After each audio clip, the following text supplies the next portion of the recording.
insane. It's now 7 o'clock, so we'll call this Planning Commission meeting to order. This is the Hastings Planning Commission. Today is November 13th, 2019, and is a regular meeting. First item on the agenda is approval of the minutes from the September 9th meeting. Commissioners, are there any corrections or additions? If not, do we have a motion for approval?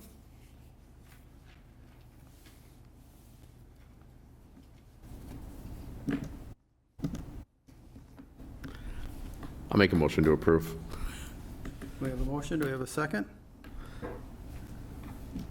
I'll second. All those in favor say aye. Aye. Those opposed, nay. Minutes are approved. There's no public hearing today, so we'll move to the next item on the agenda. It's a variance request 2019-26, directional signage at the Dakota County Government Center. Mr. Fortney. Thank you very much.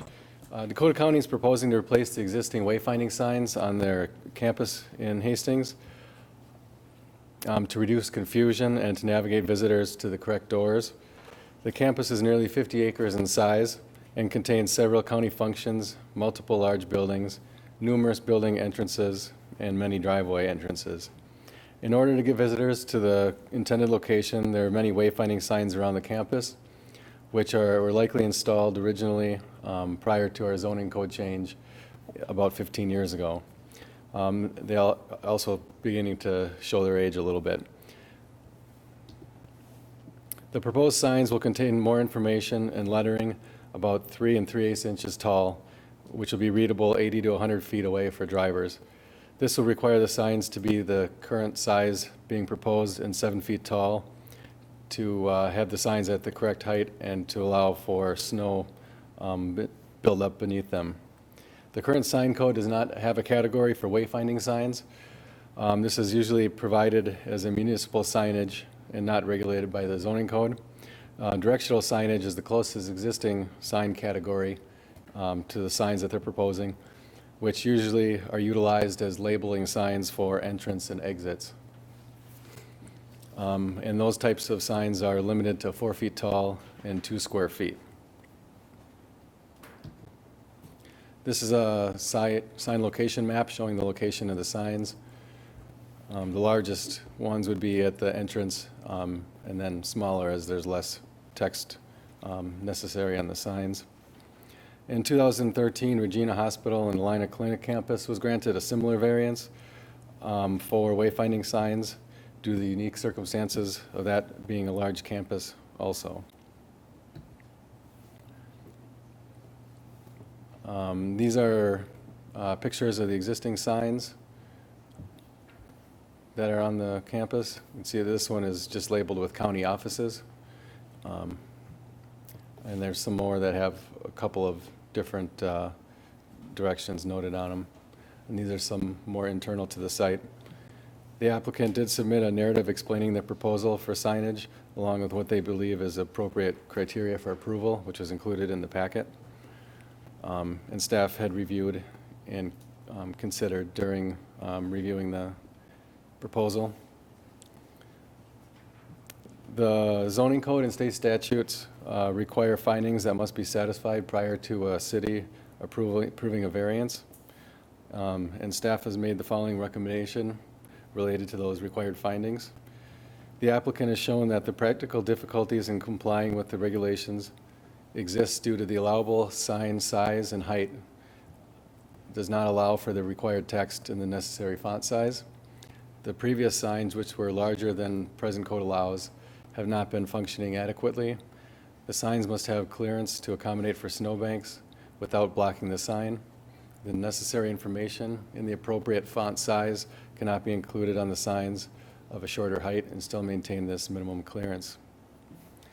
The circumstances related to the need for large wayfinding signage is related to the nature of the large complex campus and the amount of visitors that are not familiar with the site, rather than due to any action by the applicant or the property owner. The new signage will not alter the essential character of the locality. The signs are within the campus and are similar in appearance to the existing signs. Staff believes that it's a unique situation because of the large campus and recommends approval based on the findings that I had mentioned. Staff can stand for any questions. Otherwise, the applicant is also here and can answer any questions that you may have. Thank you. Thank you, Justin. Commissioners, do we have any questions or comments for either the staff or the applicant? Mr. Chair, Johnson? this might be a question for the applicant, but, and I realize you're here because the signs are larger than normal, and then what I'm sort of getting at is they would be even larger if you considered putting Spanish on these too. Was there ever a thought about a bilingual approach to these signs? Well, that is always a concern that we have with signs. Can you come up to the podium, excuse me, so that those at home can hear as well? And that's right over here. Correct, right over there? Get you on a microphone, Yeah. we can hear you on If the you just want to TV. start off with your name. My name is Richard Lang. I'm here from Visual Communications. We're a sign design and consulting firm in St. Paul, Minnesota. And we've been doing sign design and wayfinding for 30 years. So the question about Spanish language as a second language, which is a really important question, and we're dealing that with basically all city public institutions, public and private right now, and we're not only dealing with Spanish, we're dealing with all the different languages, and in Hennepin County we have 72 that come up. And so with pedestrian signs inside of buildings, we are applying Spanish as necessary. We are also using international pictograms. So we use the pictograms that are more typical in all nations, and we don't necessarily need to put all the different languages on, because it would just be such a large sign that people would never get through the chaos of reading them all. Right. One of the things that we do in many instances, like the Dakota County Government Center, and what we would recommend is that they have a greeting sign when they get in for these different languages. But on the outside, it would really be more visual pollution and confusion to have all of those different languages. When we wrote this proposal for the variance, we considered that mainly it's new English-speaking folks who are driving and who have vehicles and so forth. So new English-speaking folks need English language that's clear, understandable, of a proper size and so forth. But your question is well heard. We have not seen a solution for an on-street situation like that. Right. Well, thank you. Thank you.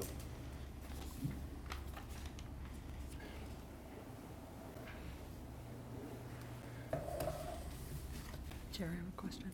Commissioner Stevenow? I was curious, I'm seeing on here, the variance review is the staff recommendations, correct? That's what this whole page is, the staff recommendations. In the report, not the attachment, the report is written by the staff. Okay, so where it starts with variance review? Yep. Okay. So I'm seeing conformance with the planning commission staff report and plans dated November 12th. Just so I'm clear, what is that? Is it this page?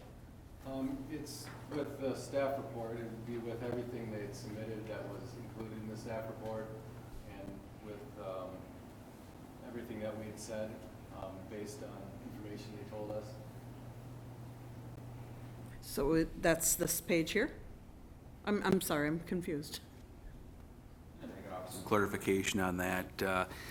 That's a boilerplate condition that we put on all the planning commission reports that essentially says that the approval, the action is conforming with all the information within the report. So what it's saying is that the report in its entirety is part of that recommendation.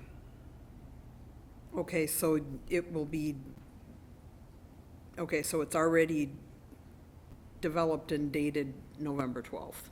Right, so what we're saying is that this report here before the planning commission will be part of the record that would go to the city council with the recommendation. Oh, okay. And then I'm seeing, that the, two of the signs are not within the campus? They're out on the roadside?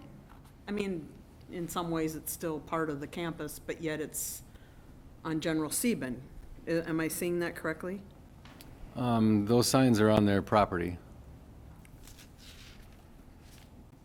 My question is the within part. It's within, so it's considered as the rest of the signs that are off of General Sieben Drive? Is that, All the signs that they're applying for, a sign permit for, are on their property. sure.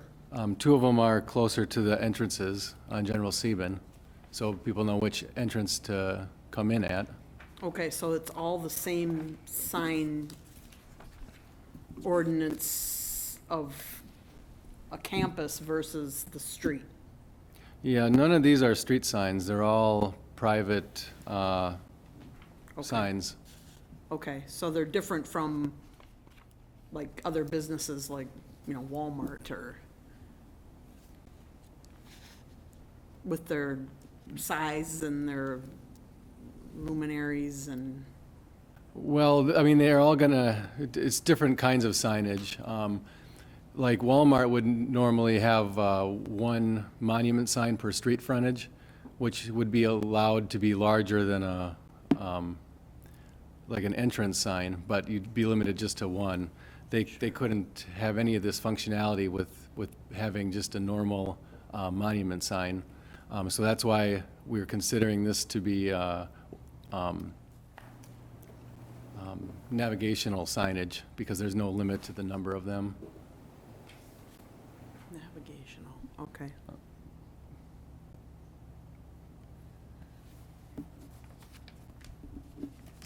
I guess something I've kind of struggled with since I started on the committee is trying to get my head around code changes versus variance. Because I feel like variances are used very commonly, whereas my thought is, you know, I mean, I always go to asking that, you know, why do you ask for a variance when you could, why isn't it a code change?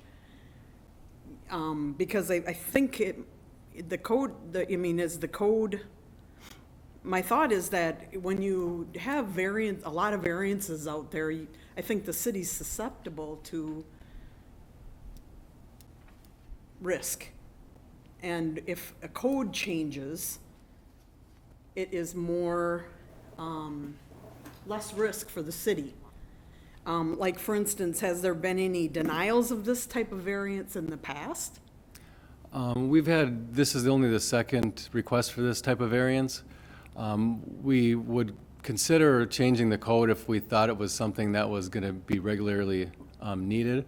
But with this being probably the only other campus of this size requiring this kind of signage, it might be something that would be abused rather than utilized for this type of use. Whereas another facility, like a strip mall or a store, would start putting up, you know, wayfinding signs with advertisements on them. And if we did change the code for this type of wayfinding signage for a private campus, there's no guarantee that that's going to work. If we wrote it back when we did the Alina wayfinding signage, I don't know that what we had approved there, and if we had changed the code, would work for this situation. It's hard to write such a general code for such a specific use.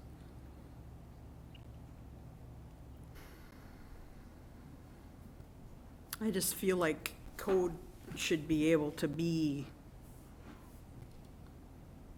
because it is such a, this one is actually somewhat, well, I don't, simple or not simple, but, you know, regardless, and any code can be written to encompass. And if it needs to at a later date, it doesn't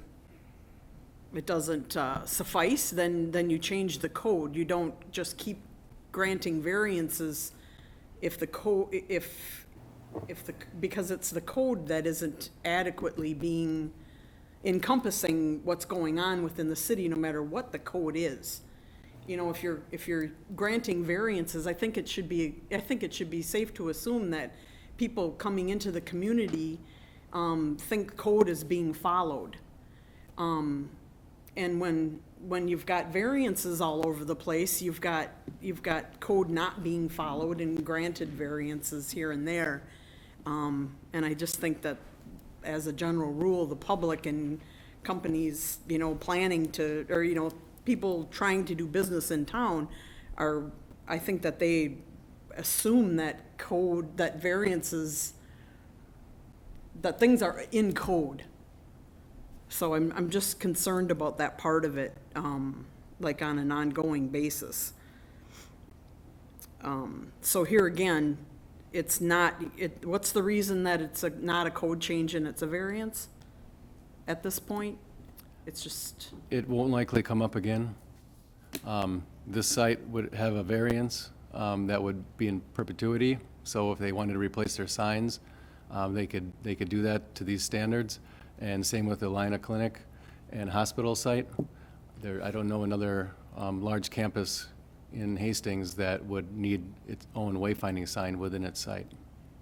yeah, I guess I think of the Veterans Home. I don't know if that's in city limits, so it is, isn't it? So that's 3. I mean, that's it? I guess I'd have to think about it. Yeah, Commissioner, I think as a general rule, what we look at is what are the chances that a variance would come up again? Is it something that's going to happen on a relatively frequent basis? If that's the case, you're correct. That's something that a code amendment should be used to address the situation because it's more encompassing.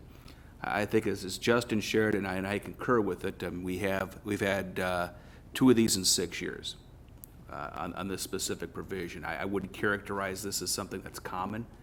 And I characterize both those situations as being unique situations, being campus environments. So I don't feel that a change to the code would be warranted because of that situation. If it was more encompassing than that, I might feel differently. If it was more encompassing. And if it happened more often, but, and I would share Justin's concerns as well of opening up the wayfinding signage provisions further to address this variance because they could have larger unintended consequences elsewhere. Well, you button that up. Sure. You button it up and you say, these are the campuses. Sure, you could do that the best you can, and with the best intention with any ordinance, but it's not uncommon for things to come up that are unintended. Sure. Yeah, I guess I just like the tidiness and the assumption that code is covering the majority of things going on. So I just, it's like, I mean, you can tell how all the time I ask this for variance and code question, you know, because I struggle with the use of variances being so easily used, in my opinion, to accommodate people's requests, and what is probably the most important thing is what has been denied in the past with the variance. Because then, you know, some people are getting the ability to use a variance, and some people are not, because they know they're not up to code and just don't push the code. They're not gonna push a variance request because they know that code doesn't allow it. So that's the part that, you know, that's the part I'd like to try to tighten up a little bit, so it's not just people that push and ask for the variance that get what they want, and the people that think that it's code and I'm not gonna fight code, don't.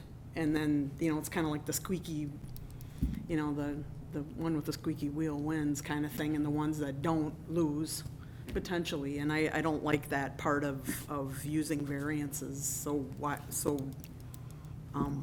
so often. And bear in mind, upon a consideration of any variance, there has to be a specific identified reason. When Justin went through and did the variance review, these are things that have been established either through case law, state statutes, different tests that need to be met on that one. And so, just because one comes forward and requests a variance does not obligate us to grant a variance. In our review of this one, we feel comfortable that it is a unique enough situation that it warrants a variance to be granted. There's other ones that come up, and frankly, there's a lot of other things you'll never see, in which conversations we have with property owners in which they may be looking at a variance where we go, we wouldn't support it, and it never comes before you. I mean, that's probably, that probably happens many more times than variances that come before you.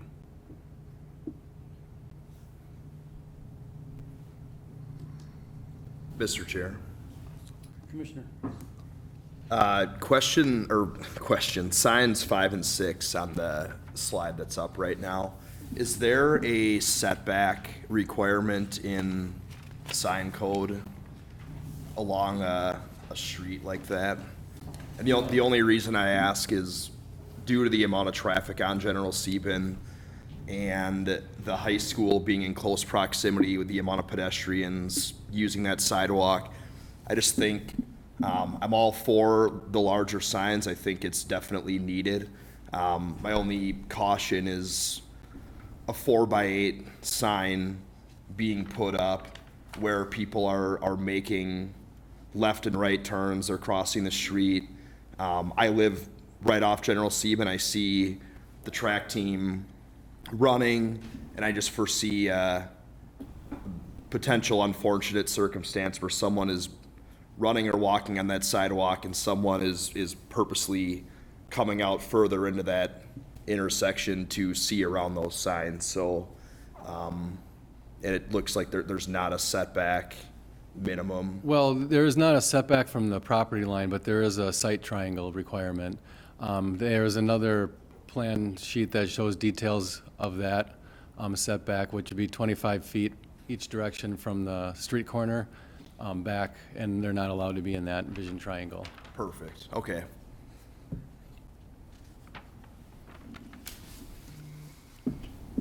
Commissioners, any other questions?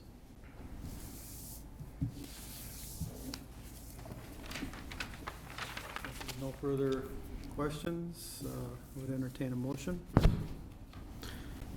I'll make a motion to approve. We have a motion to approve. Motion to approve sign variance 2019-26 for the Dakota County Public Service Center and send it on to the city council. We have a motion. Do we have a second? Second that? We have a second.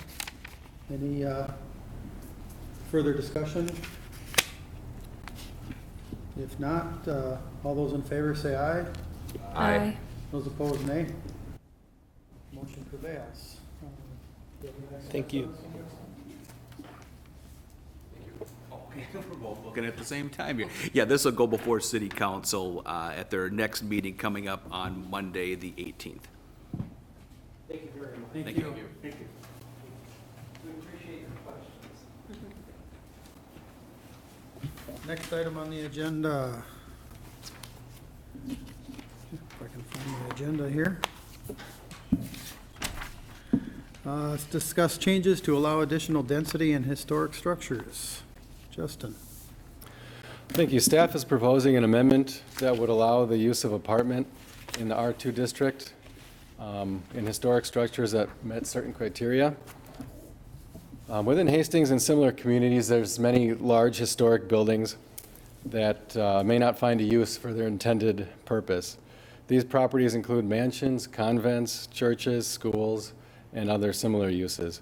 Some of these structures were converted to apartments many years ago before the zoning code prohibited that density in the district. These apartments, like the Van Dyke Mansion and the large white house at 4th Street and Ramsey Street, fit well in the neighborhood, are well maintained, and have not received any complaints. Staff has not received any complaints from the neighbors regarding that use. Several other types of uses for these structures have been proposed over the years and have generally been opposed by area residents.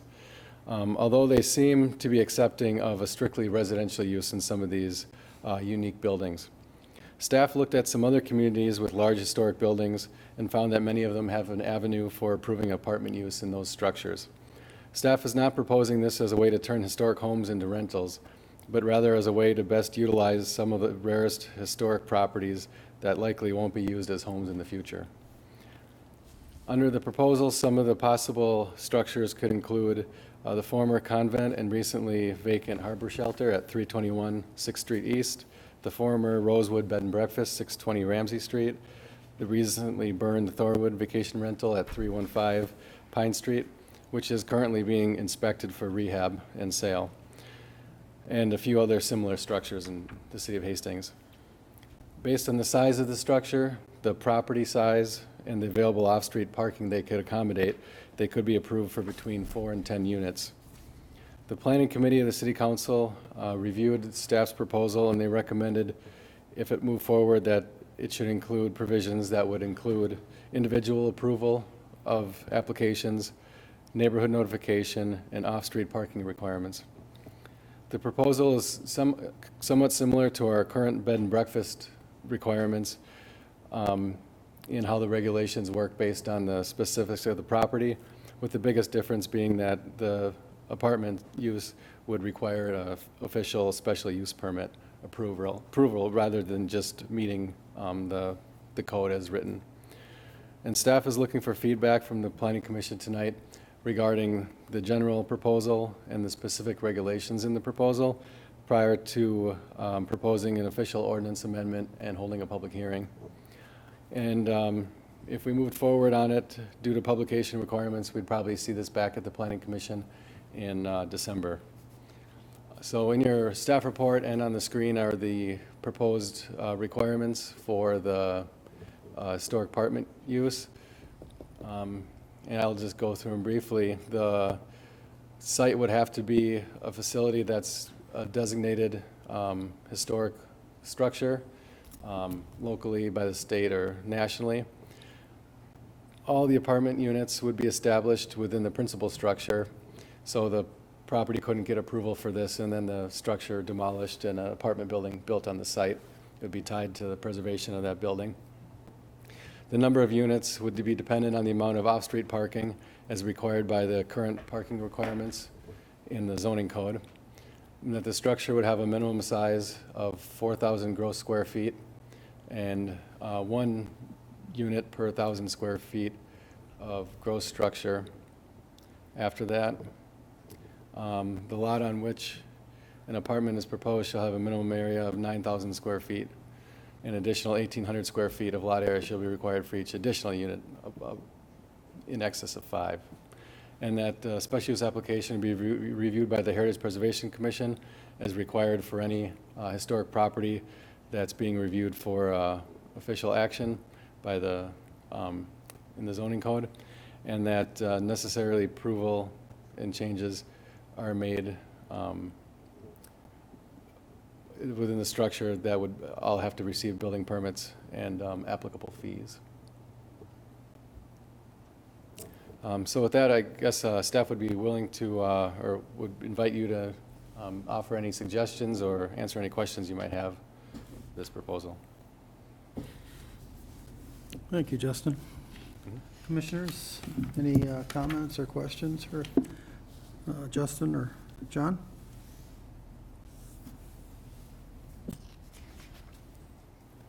Mr. Chair. Commissioner Martin? Does the, under sub D, 4,000 gross square feet, is that total, finished, unfinished? What determines that? That would just be gross. It wouldn't be finished. Okay. I'm just thinking affordability wise, 1,000 square feet seems a little bit large. Like you think of like a studio apartment, maybe having that number be 750 for like a 1-bedroom type scenario.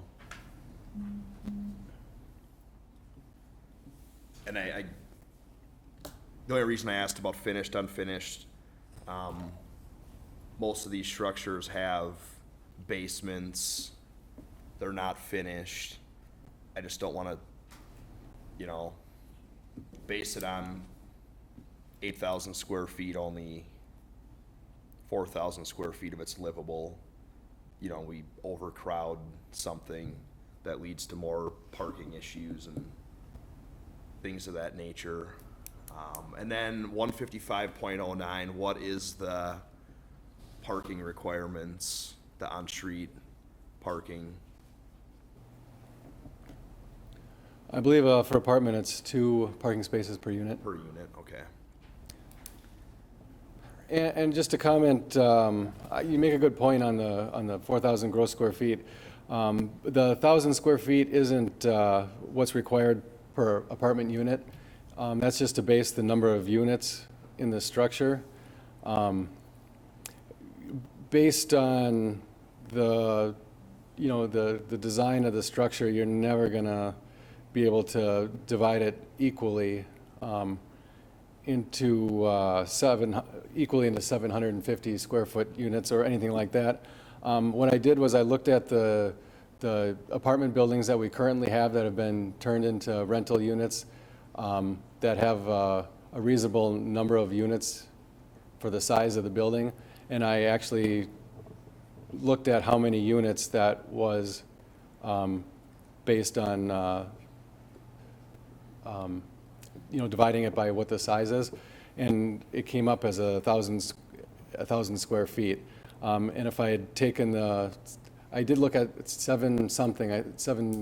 was around 750, which is the national average for a apartment, 1-bedroom apartment, and it would have placed in 1 or 2 more units than those buildings already had. And I talked to the rental inspectors who have been in those buildings, and they said, I just asked them if they put 7 units in there, would that be too much? And they said, yeah. They said that wouldn't, that would be putting in some substandard units in there.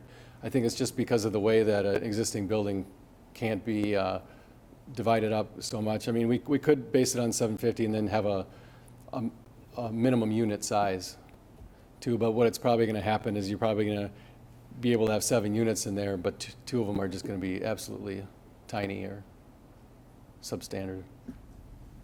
Yeah, I guess I'm just thinking interior walls would, there'd be some modifications to make apartments with plumbing, heating, things like that. That's where I got that idea with the 750.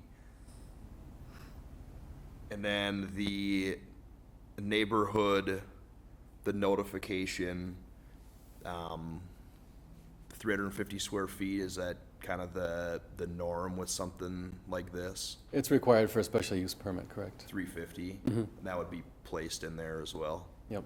Okay. That's all I've got, Mr. Chair. Commissioners? Mr. Chair? Commissioner? Yeah, I took a big picture look at this one as opposed to the storage amendment that we voted on a few weeks ago. I was a little too focused in on that one plan, the what ifs, and I didn't see the big picture. And in this particular proposal, I looked at the big picture, and it makes sense. It does make sense. These properties are empty. There are 11 of them that are on this list. They're large. They're unique. And economically, to have a property sit empty, as long as some of these have or will have sat because of the market, you run the risk more of blight or any other issues with those properties than if they were occupied in some way, shape, or form. And so I think we need to move kind of with the market and the demographics. More people are choosing to rent. I don't think you'll have any problem renting in the historical district. Everybody wants to live in historical district in a rental. So I think the proposal makes perfect sense economically, from a market standpoint, benefit for the current owners, benefit for the potential new owners if they decide to sell or if they decide to keep it as an investment, benefit for the community because you're going to have properties that are occupied. which is what the goal is. And as you mentioned, it's other cities like, Red Wing is a good example, Cannon Falls, Rochester, they all have historical districts, houses that qualify, and they have lots of rentals, and they do very well because they're all occupied, and it's a very vibrant community. So I think that's as a whole, it's a good proposal. Thank you. I yield Thank you. back. I've got a couple questions. Commissioner Stevens. Can I have a little background to what came to this draft proposal, more than just the Thorwood? Is it just Thorwood's buyers that are asking No. to do things? There's been a few years now where there's been proposed uses in some of these buildings that is not allowed by the current code, and there's been requests to amend the code to allow these uses, and it's gotten a lot of the area neighbors concerned for what might be going into these structures. And comments we've heard from them is that they understand that they're unique structures, and they would be, okay with a residential type use, but they don't want commercial type use in these settings. They don't want other uses with more of a institutional nature. They would like it to be residential use, just like everyone else's neighborhood in the city. And then at the Thorwood, they're also, some of the people that are interested in purchasing it would be for, uses of this type of nature. I don't know if I don't believe the current one actually is for an apartment building usage, but it might be more similar to vacation rental, which is what it's been used for. But I just say there's a lot of support that we've heard from the neighbors around these structures for allowing uses similar to this. So I thought I saw in here that there hasn't been any issues. Yeah. Without issue. There's a couple historic buildings that are used for apartments, and we're not aware of any ongoing issues with those being located in the residential areas. Okay, so the issues that you're hearing are with people wanting to come in to do things that aren't currently part of code? That's correct. They're uses that are not apartment building related. Their uses like you just had heard, I think at your previous meeting, for home occupation in a large vacant structure, for a use that had residents coming to the meeting sharing concerns that they didn't think it worked well in the area. Sure. And that was presented as a variance? No, that was not. It was a home occupation request. Oh, okay, true. Okay, home occupation with plus. Because it wasn't just home that's what was related home occupation. That's what the application was for. Separate. Okay, so, okay.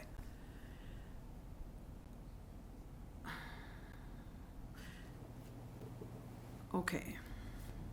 So, so now I go the other way and I say, why an amendment when people can ask for variances?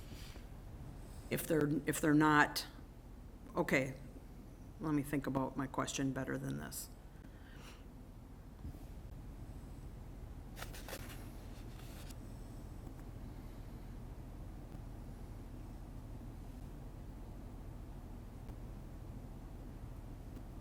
Is part of it that you want to try to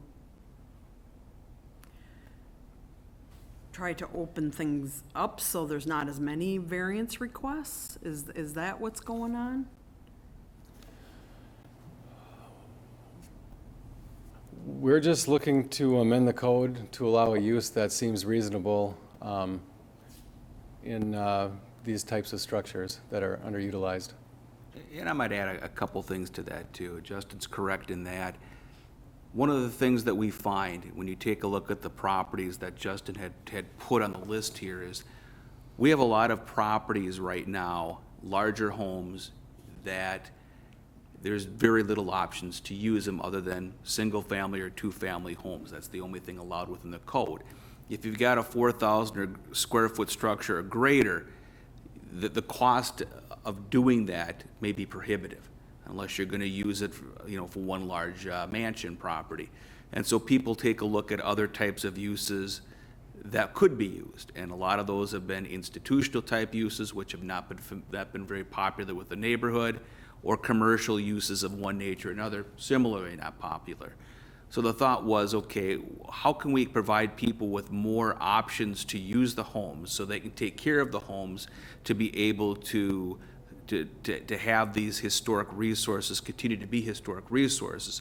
Thought this might be a good option to have on there. When Justin did some research on what other cities do, they found that other cities have these type of provisions specifically for historic homes. And so it's really an opportunity to provide more value and more options for people with large buildings, so that at the end, the benefit we get hopefully is the ongoing preservation of these structures.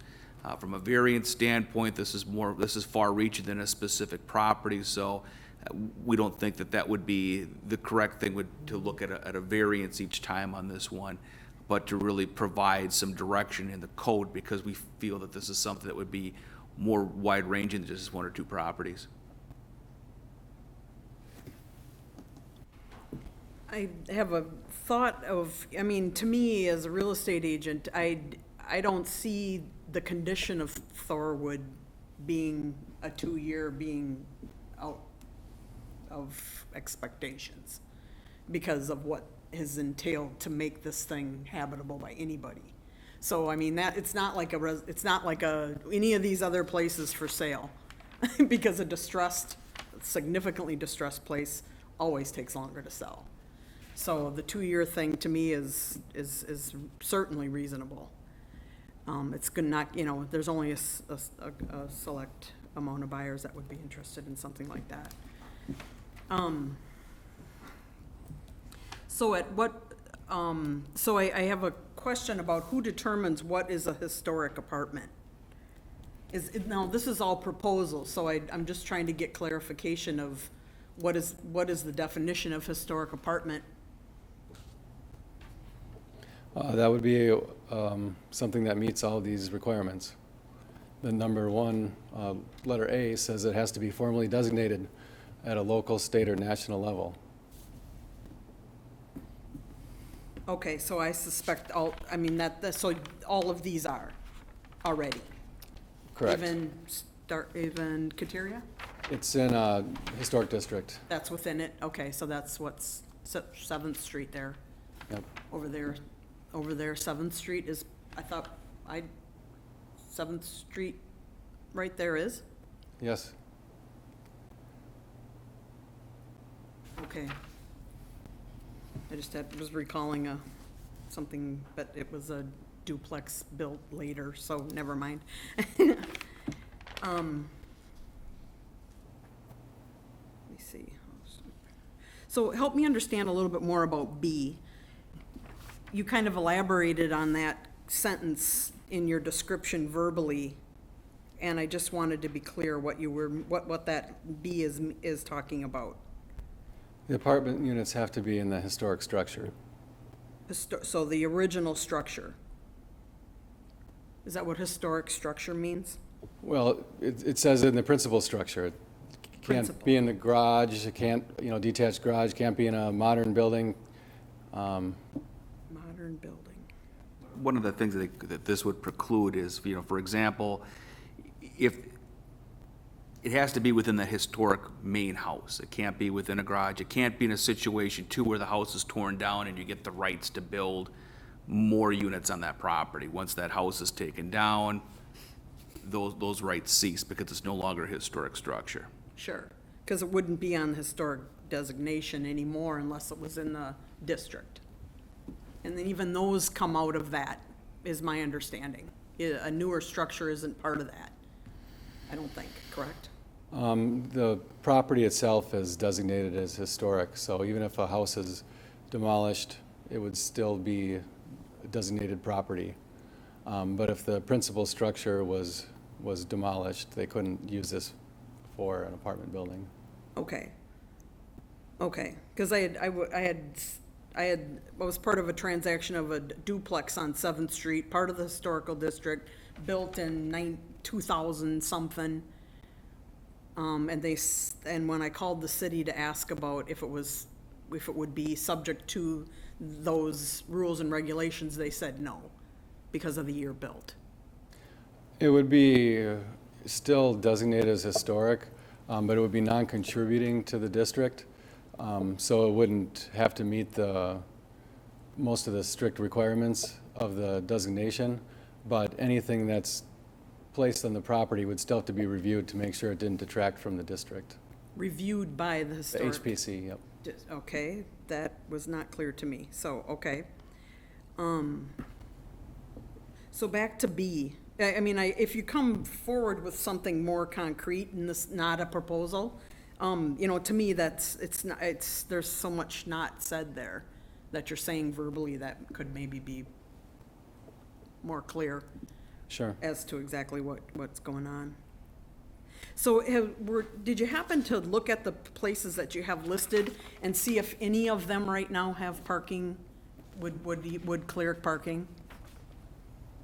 Well, sure. Okay. But to the degree that's required based on how many units they propose, it may not.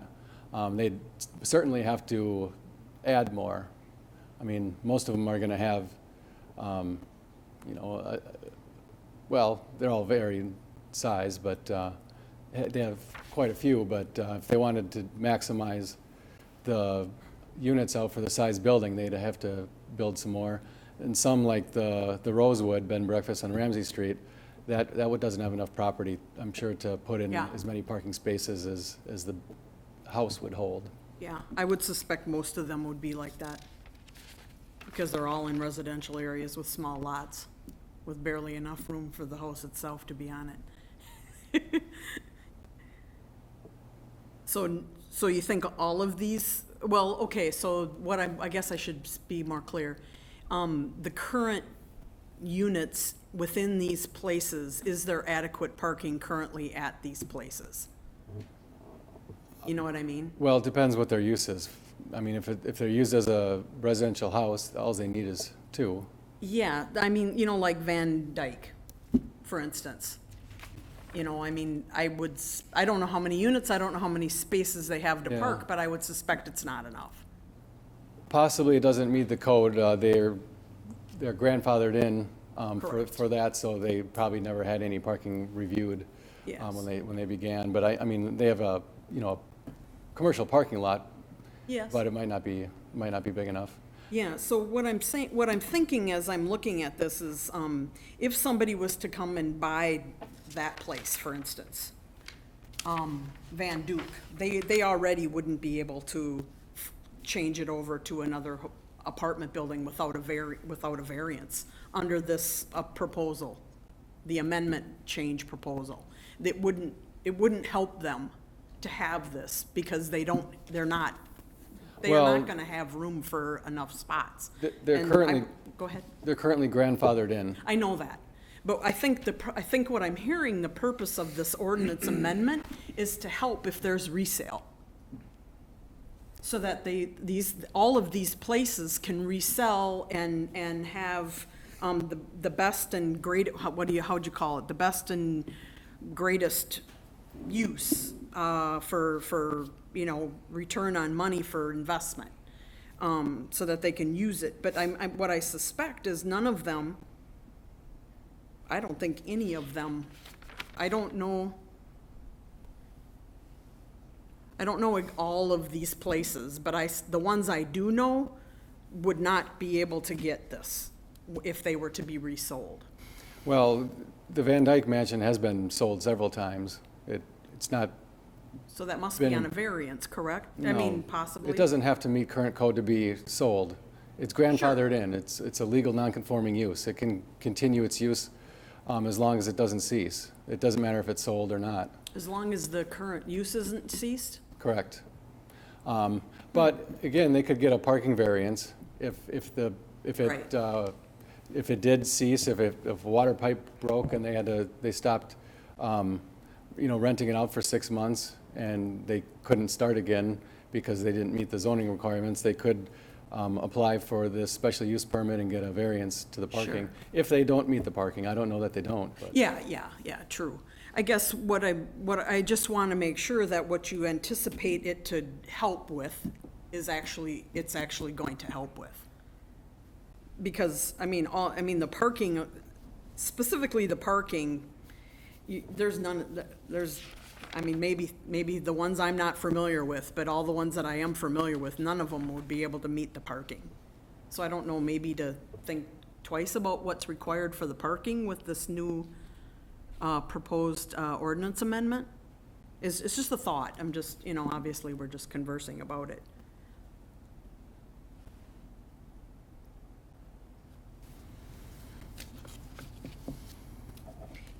And I've got another question. When it comes to, Mr. Chair, can we call the meeting to order? Oh. We're in the weeds here, wandering. We're here to discuss what's in front of us, 2019-27. We're hypothesizing about what ifs that potentially may never happen. I'd like to make a motion if I could. Okay. Is that even an emotionable item? I'm not sure. Point of clarification here, we're looking for the direction and discussion on a potential ordinance amendment tonight, so we're not looking for any formal action Other than to receive comments from the commission tonight regarding this item here. Certainly if the commission feels that it's warranted not to move forward with it, they may make a motion in that fashion. I suppose if there's specific changes that the commission's looking at, they could make that in a motion to direct us specifically on that. So it's pretty open as far as how the commission may want to address this item. Thank you. But otherwise, we're not really looking for any action on it. We are not. We're looking for your general direction, changes. We would like to know tonight if this is something that's not acceptable, if the process should be stopped, then we would like to know that. If it's a situation where, yes, we'd like to proceed with this, here's some changes, we've had some discussion on that tonight, that would be good as well. Again, if we do move forward on this, there would be a public hearing scheduled and as part of the ordinance amendment and brought back to you in a more formal manner at that time. Thank you, John. I think in its current state, I think it's a good ordinance. I think there is definitely a need for it in the city, in these historic buildings, to keep them active and keep them in use. I personally believe it should go forward. Okay, thank you. Mr. Chair. Commissioner. Can you refresh my memory what R2 medium allows?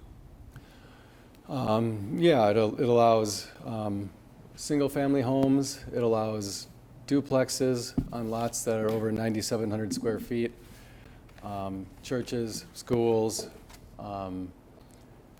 funeral homes, residential care facilities. Did I miss any, John? I think that's most of it. I think in general, the R2 district is the pre-World War II district or area in the city, essentially from downtown, all the way down through close to the Vermilion River, and then to the east and west from there. So anything that was built before World War II, that's single, two families generally going to be in that district. Right. And so this amendment essentially, we're going to increase the density R2 in some cases, Very limited cases. very limited cases. And we've got a finite number of places here that we think this could happen to. My concern, I'm torn about this, but my concern, or one of the concerns, is that under the current R2 standards, doesn't prevent anyone from requesting a variance for converting one of these buildings into apartment complex.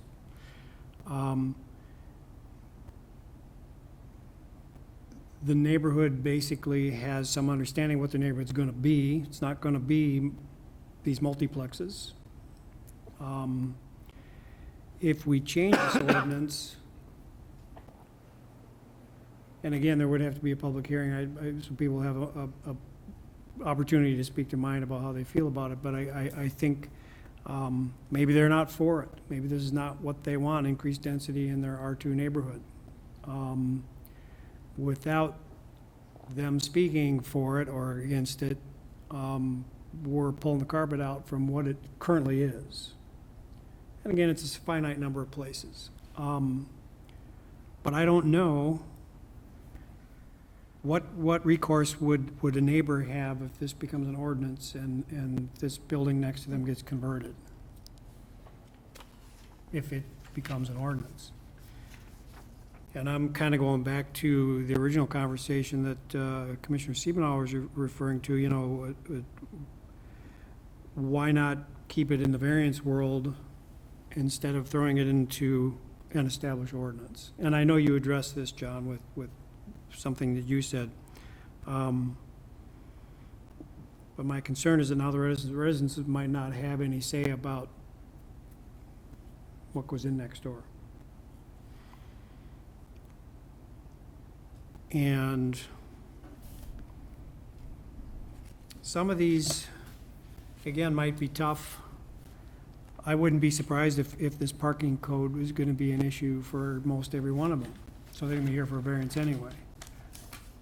So I'm a little torn about what I'm seeing here and whether it's conducive. And I understand what you're saying, you know, too, about, you know, making these buildings a little more productive for the neighborhood, for the city. I just don't know if changing R2, I mean, you're kind of changing up the R2 district a little bit here.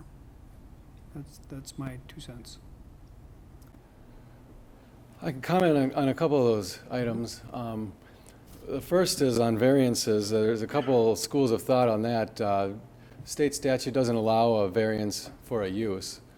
Some communities do review this type of a use through a variance, and they contend that it's not a use variance, it's a density variance. Okay. Our city attorney, I think, is a little more conservative about it, and it would be a little nervous of us reviewing a use of apartment building in a district that doesn't allow it specifically. So we have never even reviewed a variance for something like that. And as far as neighborhoods having say in it, when we do a variance, we notify the neighbor as a courtesy, as opposed to a special use permit like this proposal where we have to notify them and we have to notify 350 feet of them. Right. And also they'd have to meet all these requirements here, whereas if they got a variance, there's no requirements that can be put on there, and there's even less conditions that you can put on a variance compared to a special use permit. There's less requirements for how the conditions have to be tied to the approval. And as far as the parking goes, the real intended purpose of this ordinance is for properties that are not currently apartment buildings. Correct. If they want to become an apartment building, they have to meet all these requirements, including parking, which is based on number of units. So let's say they don't have enough area for parking for 10 units. They could ask for a variance, but more than likely, they would just be told that their site is not large enough and conducive for an apartment building of 10 units. You know, the council committee for the planning committee made it clear that they wanted to make sure that they all took care of their parking on site. Neighbors aren't going to like it if their street is being taken over by on-street parking. We hear that all the time from neighbors. We would be opposed to approving anything that would increase or not allow all the cars to be parked on the site. There's situations where we have recommended approval of parking variances, more like in the downtown area, or in situations where they can show us that they really literally do not have the need for that many parking spots. But in cases where it's tied to the number of units, I think it'd just be more logical that they could do apartments, but maybe 5 units is all that site would handle. So for example, I guess it's a Thorwood, was that apartmentized? Is that a word? No, not recently. It, at one time, did have 6 apartment units in it. Right. And then when it was originally rehabbed, like 30 years ago, it was turned into 4 units, or three units, actually. It's condoed out for 4 units, but only 3 of them have been developed in there. And so that's what it has today. And was that a special use permit? How was that handled, or wasn't, or? No, that was a determination based on the size of the lot. It's a very large site, and it could be 3 single-family homes. And so it was allowed to have 3 units on that property. So it was a triplex, but duplexes are allowed in the R2? Yeah, I mean, I wouldn't call it a triplex. I mean, it's a condoed building, so it's a little bit different setup, but duplexes certainly are allowed if it's a large enough property.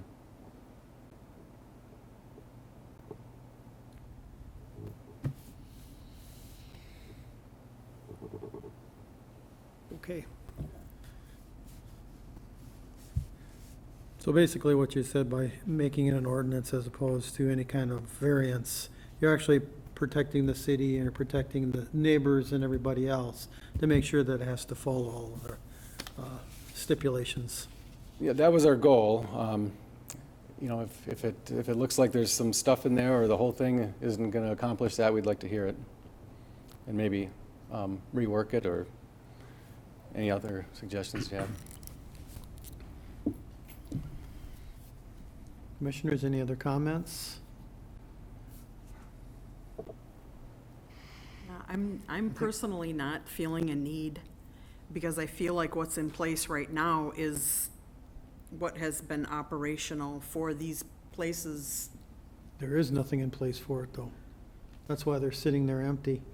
No, they're not empty. Wow. But they don't have the ability to set them up this fashion. As apartment buildings? That's correct. Yeah, that's correct. But these places,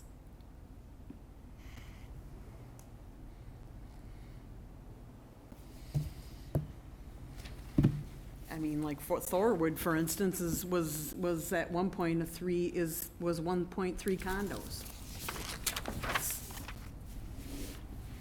And that's already been, that's precedence, in my opinion, bunch of years ago, because they probably let that go by now, right? Did they let that go, or is that still standing? Well, it's been vacant. When we made that determination to allow it for 3 condos, I don't know that there's been anything in the code that's been altered to keep us from making that same determination again. So it's not still standing on the property? There's nobody living there. Well, I understand that, but does it go on, or does it cease to exist if it hasn't been operational within a certain amount of time? Right, if it's been Okay. vacant. Yep, okay. Thank you. Mr. Chair? I'd Mr. just like to echo real quick what Commissioner Martin said. We could hypothesize 20 different scenarios for all 11 properties and come up with hundreds of different combinations of what-ifs.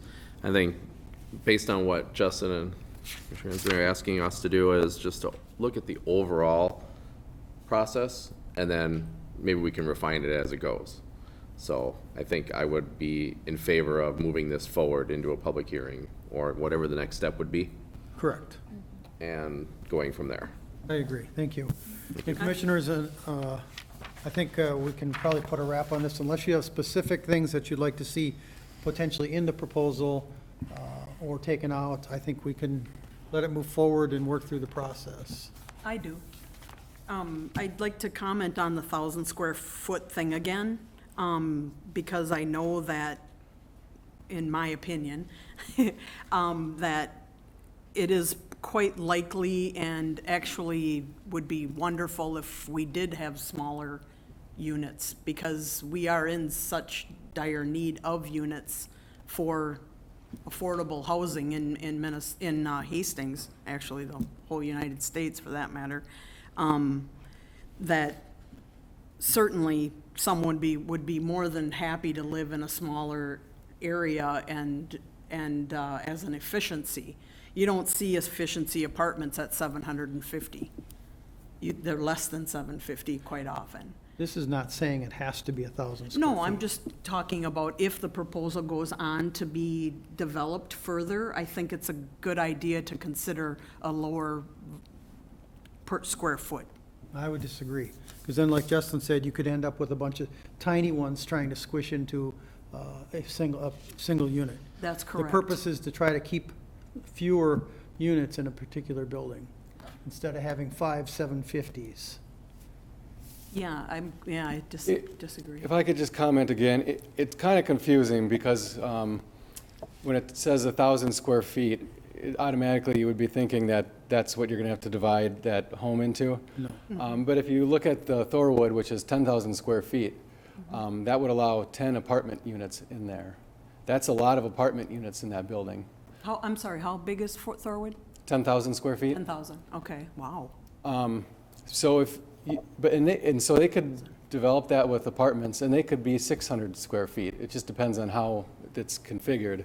But if you say that you would allow a number of apartment units based on 750 square feet, I'm not a mathematician, so I'm not going to give you the exact number. But I guess 10,000 should be pretty easy.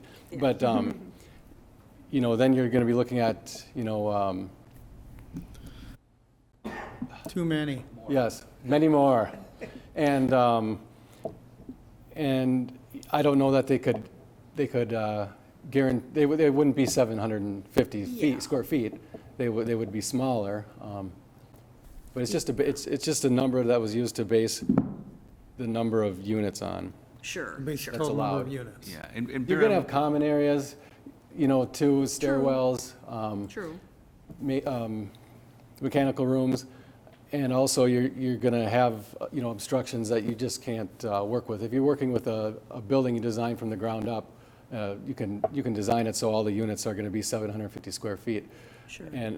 But when you can't just determine where the entrances are, where the structure walls are, things like that, you can't.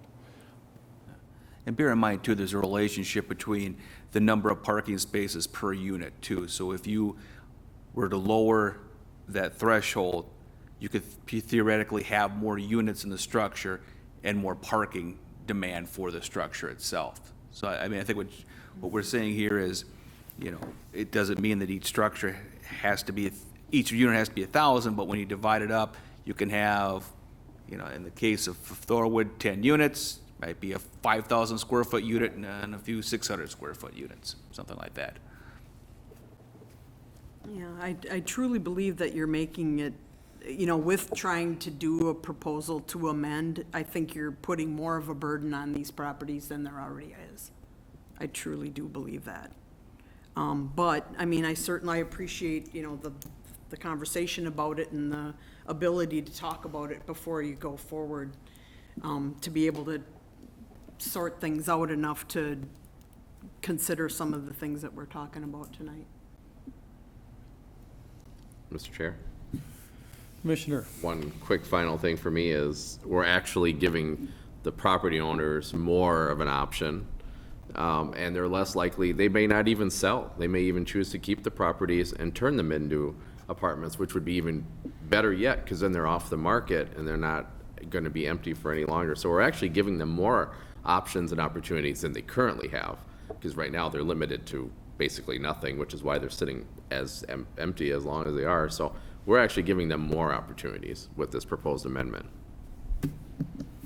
But the chances are pretty good that none of them would fit into the criteria that's on here right now. So they wouldn't be able to do it if they tried. Right, which is why the hypothesizing comes into place, and we have to wait to see how the process works out. When the amendment works its way through, then the individual property owners will evaluate their situations and then come in front of us and then apply for that special use permit, and we'll put those restrictions or those guidelines on them as we move forward. But we can't hypothesize as to what these homeowners or owners are gonna do right now. We're just looking to give them options, open it up to them, so that we can fill these properties and give them the opportunity to reinvest in their neighborhoods. The one thing I caught from the discussion of the storage facility, or the Couturier Funeral Home project, was that we have residents who put a lot of time and effort into keeping their homes up, especially in the historical district, as do these current property owners. So I think we need to give them a fighting chance to be able to keep those properties, rather than having to sell them or sell them at a loss or whatever it might be, and then you're back into that whole process again. So this actually gives the residents and the owners more options, and it gives us a little bit more, shall we say, not restriction, but decision-making as to how that's gonna happen, and make sure that that it fits the parameters of what the residents expect in those communities, so. Thank you. With that, I think we can probably move on. Just as next steps for this, we'll be ordering a public hearing, or having a public hearing, likely at that first meeting in December, because of some of the notification requirements that we have here. So something that we'll come forward to in the future. We appreciate the comments that have been discussed tonight. Thank you, John. Next item on the agenda is other business. Business. Well, it's been a little while since we've met, so taking a look at items that are out there, the last thing we discussed was the home occupation permit for Dean Marcuson at the old Couturier Funeral Home. As you probably heard, that was denied by the city council. So that property is still open. Dean has moved his operation, purchased a building at 507 Vermillion Street, and it looks like he's operating there now. So that issue is done with. Other things that are going on right now, we're looking at these ordinance amendments here that we'd be bringing back forward to you at the December meeting. One other item that we have here that we discussed with the planning committee at their meeting as well was the OHDS regulations itself. And we're going to be bringing forward an ordinance amendment to transfer the responsibilities of those from the planning commission to the HPC. We took a look at the best fit for reviewing those types of decisions. The HPC works more directly on design aspects. They work more directly within that neighborhood that the OHDS is regulating, more familiar with it.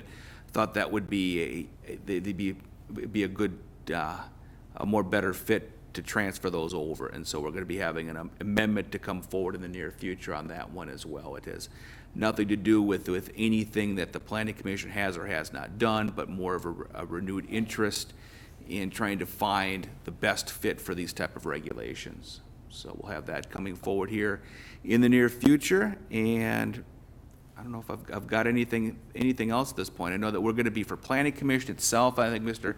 Alpaugh's done at the end of the year here. So we have one opening coming up. We've had a few applications turned in. We're going to be scheduling interviews here shortly.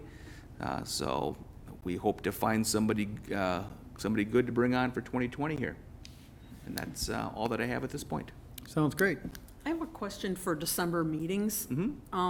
Second and fourth is what we normally are, right? Yeah. The fourth being the 23rd of December, and having something like this, can we try to avoid the 23rd? Absolutely. For people to be in town? Yeah, absolutely. I've gone, I don't think I've had a last meeting in December meeting in my tenure here, and I plan to avoid it as best I can. So are you thinking this will be the 9th or the Yes. January? No, yeah, I mean, if it's not the 9th 9th, we are is- not bringing this forward on the 23rd. So your goal or your anticipation is the 9th? Yes, my anticipation is the 9th, yeah. All right. If for some reason it wouldn't be the 9th, we would not hold this the 23rd. Got it. We would only hold the 23rd if it's something that's absolutely necessary for some item that could not wait until January. Okay, cool. Thanks. Yeah. Commissioners, any other business? If not, I'll entertain a motion to adjourn. Motion to adjourn. We have a motion. All those in favor say aye. Aye. Aye. Motion carried. We are adjourned.